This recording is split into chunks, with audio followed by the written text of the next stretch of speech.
पाक गंगा नदी का हर दिन नए एहसास के साथ लगातार बहते रहना भारतीय आस्था और यकीन से जुड़ा है। हर तरह का शास्त्र अकीदा मिसाल बनकर रहता है ये काशी का परिसर। करोड़ों भारतीय दिलों को जीतता महान कवि तुलसीदास रचित भगवान श्री राम का चरित्र है रामचरितमानस। उन्हीं के द्वारा रचित हनुमान चालीसा दिलों को छूने वाली और हर गम भुलाने वाली कविता अभी भी यहाँ गवाह बन के रहती है। काशी शहर का नाम लेकर पूजा करने से ही खुशी हासिल होती है। अवाम को सुपुर्द, अवाम को अर्पित किया हुआ महाकवि तुलसीदास का ये दिव्य काव्य जिसका अखंड भारत अभी भी पाठ करता है। महाकवि तुलसीदास द्वारा बनवाया गया जो जज्बातों को इकट्ठा करने का मठ है वो है पवित्र तुलसी घाट। एक आम इंसान के तौर पर महाकवि तुलसीदास की पैदाइश भले ही हुई हो, मगर कलम के जरिए उनका अकीदा सिर्फ हिंदुस्तान में ही नहीं बल्कि पूरी दुनिया में हर सूबे में फैल गया। उसी तुलसीदास के किरदार से आज हम यहाँ रूबरू होने वाले हैं।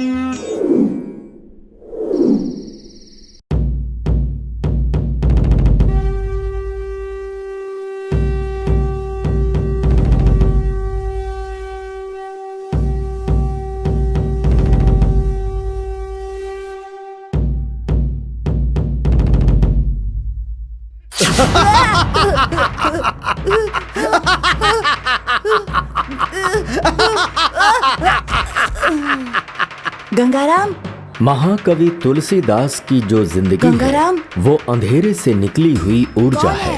आत्माराम दुबे और हुलसी के घर उनकी पैदाइश हुई। बचपन में ही राम भगत नाम के एक ज्योतिषी ने इनकी पैदाइश को एक खतरा करार दिया। जब इन्हें पैदा करने वाले इनसे दूर हो गए और ये यतीम हो गए, उस वक्त तुलसी को सद्गुरु नरहरि स्वामी ने सहारा दिया। इन्होंने अपनी तालीम काशी के सनातन पाठ पढ़ाने वाले आश्रम में हासिल की। हनुमान के आने की वजह से तुलसीदास की जिंदगी में जो घटनाएं हुई थी वही हनुमान चालीसा की रचना बन गई। जय जय हनुमान, जय हनुमान, जय जय हनुमान, जय हनुमान, जय जय हनुमान, जय बजरंग बली, जय बजरंग बली, जय बजरंग।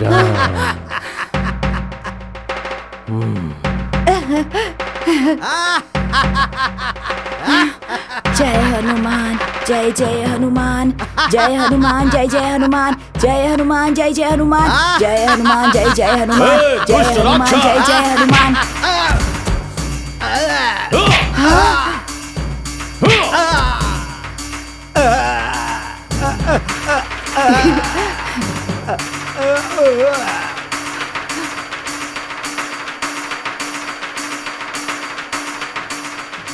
पवन पुत्र की जय, पवन पुत्र की जय, पवन पुत्र की जय। जय आंजनेय, जय आंजनेय, जय आंजनेय। हनुमान चालीसा लिखने वाला तुलसी अब बड़ा हो गया है। अपने गांव राजापुर जाने के लिए वो काशी से निकला और राम की कहानी सुनाने लगा। हर हर महादेव। बेटा आओ बैठो। शंभु शंकरा। अच्छा, तुम्हारा नाम क्या है? बाबा, मेरा नाम है तुलसीदास। तुलसीदास? इस महान देश में जन्मा तुलसीदास। बेटा, तुम्हें देख के पता है क्या लग रहा है? ऐसा महसूस हो रहा है जैसे तुम्हारी जिंदगी में अजीब घटनाएं होने वाली हैं। तुम्हें उनका सामना करना है। बाबा, अभी भी मेरे जीवन में बहुत ही अजीब अजीब घटनाएं हो रही हैं। बेटा, इस दुनिया में कुछ अच्छा करने के लिए मुसीबतों को झेलना पड़ता है। अगर अभी झेल लोगे तो आगे का रास्ता आसान हो जाएगा और इसीलिए तुम्हारी जिंदगी में घटनाएं घटती रहेंगी। आगे और भी तकलीफें हैं। आप मुझे आशीर्वाद दे रहे हैं या श्राप दे रहे हैं? मैं तो तुम्हें तुम्हारे भविष्य से सामना करवा रहा हूँ। ये इम्तिहान की घड़ी है, तकलीफें उठानी होंगी। वक्त के साथ उन्हें निपटाना भी पड़ेगा, नहीं तो तुम भी मिट जाओगे। बाबा, आपकी ये चेतावनी मुझे याद रहेगी। शुभमस्तु।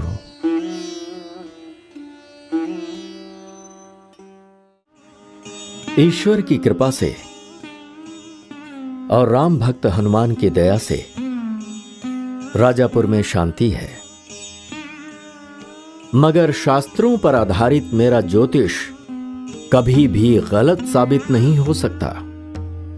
मेरी वजह से जो गुनाह हुआ है उसका प्रायश्चित करने के लिए मुझे हमेशा के लिए यह गांव छोड़कर जाना है।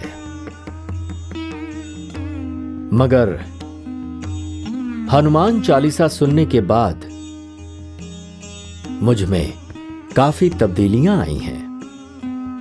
ये जो हनुमान चालीसा हमारे राजापुर गांव में है, मैंने आत्माराम जी से सुना है। बेटा, क्या तुम उन्हें जानते हो?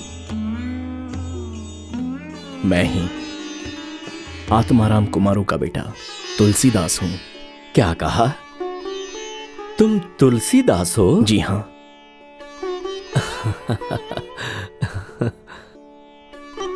ये ईश्वर का खेल नहीं तो और क्या है। इस अनर्थ की वजह तो पता नहीं, मगर इसको छोड़ने की कसम खाई थी मैंने, और यहां तुम स्वयं राजापुर आ गए। चाहे कुछ भी हो जाए, मैं इस बात को भूल नहीं सकता। कौशल्या, हमारा कोई बेटा नहीं है ना? आज से तुलसीदास ही हमारा बेटा है। तुलसी, तुम्हारी उम्र लंबी हो बेटा। पूजा पाठ की जो भी रस्में मैं आपको निभाने के लिए बोल रहा हूँ, उन्हें ध्यान से सुनकर अच्छे से पालन करना, ठीक है? ठीक है गुरुदेव। मैं जो बताता हूँ उसे दिनचर्या में शामिल करते हो या भूल जाते हो? शामिल करता हूँ गुरुजी। नमस्ते गुरुजी। तुम तुलसीदास हो क्या? जी हाँ। राम भगत जी इनके बारे में ही बोल रहे थे। जी हाँ, मैंने काशी में वेद पुराण सब पढ़ा था। वेद पुराण पढ़ाने का काम नहीं है, यहाँ पर हिसाब किताब करना है। राम भट्ट जी ने बोला, इसलिए मैं तुमसे इतनी बातें भी कर रहा हूँ। हिसाब किताब की कुछ पढ़ाई की है कि नहीं? इस मठ को चलाने के लिए पैसों की जरूरत है। पैसा महाराज जी को ही भेजना है। अगर वो देंगे, हमारे पास आएगा, तो समझो तुम्हारा काम पक्का है। तुम्हें पगार मिल जाएगी और हमारा काम हो जाएगा। नमस्ते।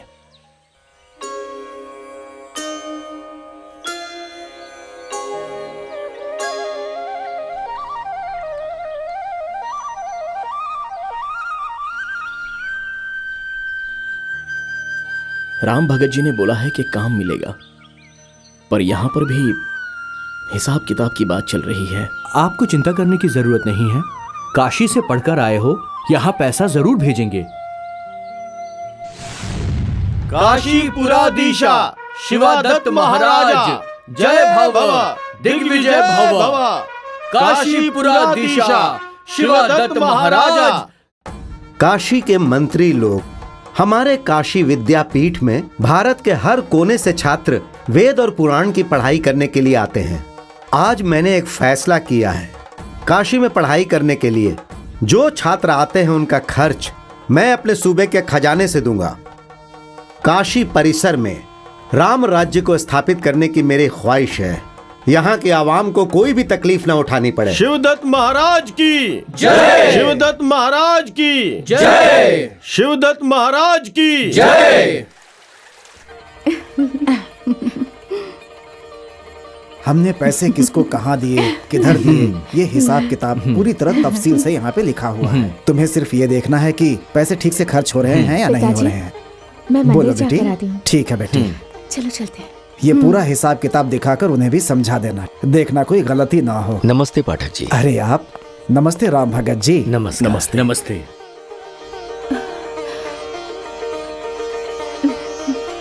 कहिए राम भगत जी, कैसे आना हुआ इधर? अंदर आइए। जी चलिए।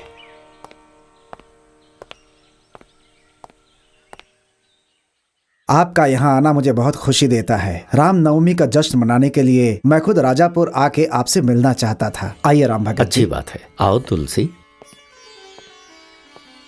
कहिए राम भगत जी, सब कुछ ठीक है ना? सब कुशल है। पाठक जी, ये है तुलसीदास। अच्छा। काशी से आया है। बैठिए।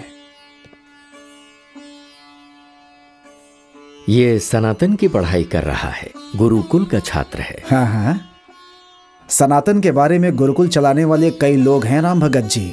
हमें बस यही पता करना है कि तुलसीदास एकांत में पढ़ाई करके सबको अच्छे से पढ़ा सकते हैं या नहीं। पाठक जी, हमारे तुलसीदास को वाल्मीकि रामायण बेहद पसंद है, इसीलिए रामकथा को इसने कई जबान में लिखने का प्रयास किया है। ऐसा है क्या?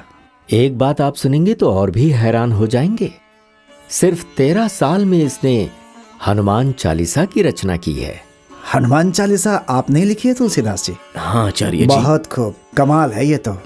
हनुमान चालीसा को लिखना और राम भक्त हनुमान की जीवनी को इस तरह से पंक्तिबद्ध कर देना बहुत ही बेहतरीन काम है ये। गुरुदेव नरहरि दास, सनातन जी का मुझ पर आशीर्वाद ना होता तो ये लिखना नामुमकिन होता, वरना आम आदमी से ये कैसे मुमकिन होता। आपका दिल बहुत बड़ा है तुलसीदास, क्या बोलते हैं भगत जी? आपका कहना बिल्कुल सत्य है। तुलसी जी, पुजारी जी तुम्हारा मंदिर में इंतजार कर रहे होंगे। वो तुमसे श्री रामनवमी के बारे में कुछ बात करना चाहते हैं। जाओ तुलसी। जैसा आप कहें आचार्य जी, मैं उनसे मिलकर आता हूँ। आप तुलसीदास के बारे में कुछ बोलना चाह रहे थे? इससे पहले कि आप तुलसीदास के बारे में कोई फैसला लें, मैं आपसे कुछ कहना चाहता हूं। जी कहिए। तुलसी को पैदा करते वक्त इसकी मां हुलसी गुजर गई और उसके 1 हफ्ते के बाद इसके पिता आत्माराम जी भी गुजर गए। मैंने इस बच्चे की कुंडली देखी थी। इसकी जिंदगी में कोई अनर्थ होने वाला है पाठक जी। ये सब तो ऊपर वाले भगवान का खेल होता है भगत जी। मैं अब चलता हूं पाठक जी, इस रामनवमी को हम मिलेंगे, तो मैं चलूं? नमस्कार। नमस्कार। रत्ना, जी पिताजी। तुमने राम भगत जी को देखा क्या? जी पिताजी, जब मैं मंदिर जा रही थी तब मैंने उन्हें देखा था। उनके साथ एक लड़का आया था, उसका नाम तुलसीदास था। बेटी रत्नावली, राम भगत उसकी तारीफ कर रहे थे। बड़ा ही अक्लमंद और काबिल इंसान है वो। काशी से पढ़ाई की है उसने। ये तो अच्छी बात है पिताजी। सुनो बेटी, तुम्हें समझ में आ रहा है ना कि मैं उस लड़के की बात आखिर तुमसे क्यों कर रहा हूं? वैसे तुलसीदास के बारे में तुम्हारा क्या ख्याल है बेटी? इस प्रश्न का उत्तर मैं कैसे दूं?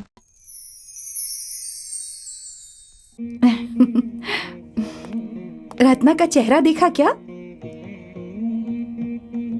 तो रानी रत्नावली, क्या सोच रही हो? ऐसा कुछ भी नहीं है। ऐसा कुछ नहीं है तो फिर शर्मा क्यों रही हो इस तरह से, बताओ तो। वो कैसे? वो ऐसा ही है, जैसे ही हम तुलसीदास का नाम लेते हैं तुम्हारा चेहरा खिल उठता है। माँ जी, मुझे पता है कि ऐसा क्यों हो रहा है। जब से इन्होंने उसे देखा है तब से ये ऐसी ही हैं। उन्हीं के विचारों में खोई रहती हो ना। हाँ, जो कुछ भी है ना वो तुम्हारे चेहरे पर नजर आ रहा है।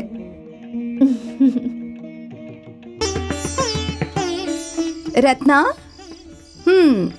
पता नहीं ये किस दुनिया में खोई हुई है। रत्ना बेटी, क्या सोच रही हो?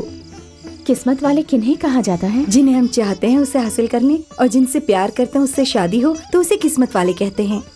इसका मतलब क्या मैं किस्मत वाली हूँ? तुम्हारा हाल देखकर लगता है कि तुम तुलसी के साथ शादी के बारे में सोच रही हो।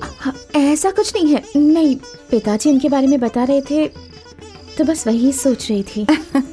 तुम्हारे सारे सपने जरूर पूरे होंगे।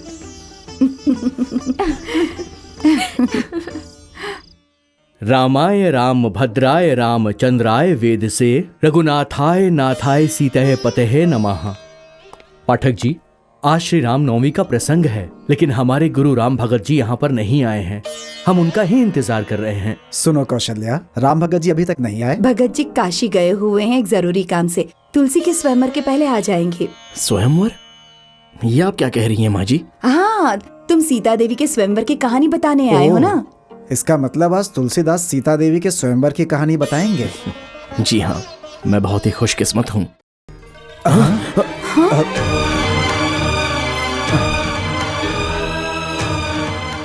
रत्नावली, ये आपने क्या किया?